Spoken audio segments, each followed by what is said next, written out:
So now we'll use some of our command line tools to create some virtual networks. Now the two primary command line tools, of course, are PowerShell and the Unified Client, and both are going to be fairly straightforward.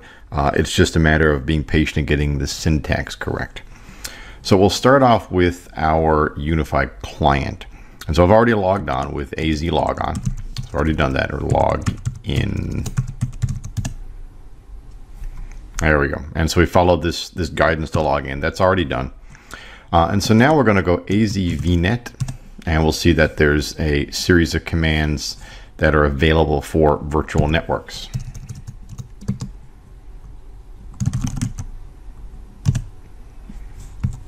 It's actually AZ network, not vNet. And so within this, we can now look at vNets.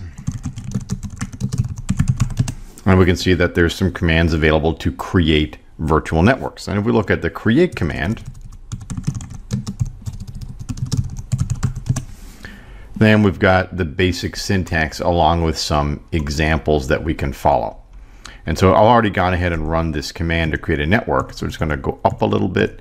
And so here's a command that will go ahead and create a virtual network named Clinet with a subnet named subnet1. The address space is 9000/8 for the vNet and 9100/16 for the subnet. So we'll go ahead and run that.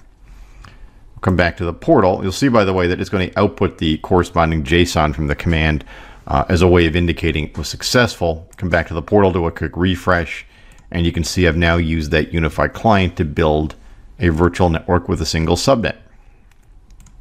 Within PowerShell, there's a couple. You can run this as one singular command, but it's a little bit easier to run it as two commands. So we'll start off by creating a subnet.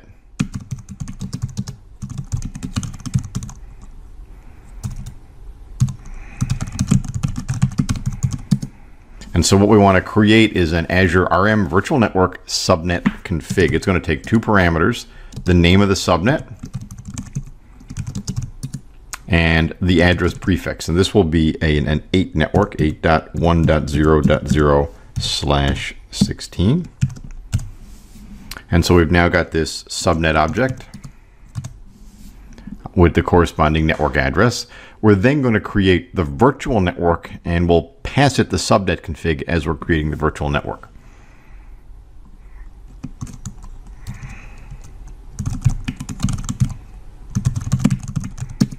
Let's create a new virtual network. Name.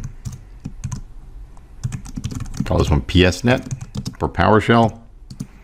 Resource group name. The networking resource group. Location.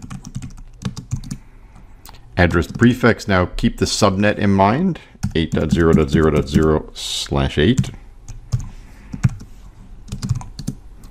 We're not going to modify DNS. We are going to pass in our subnet config. And we'll go ahead and run that command. And so again, take just a couple of seconds for that to run. It's not going to give us any real big elaborate output, not like the client did, but actually it did. There we go. So it gave us the JSON. Go back and do a refresh of our resource group. And we'll see we now have PSNet. And so there you have it. Two different ways of creating from the command line virtual networks.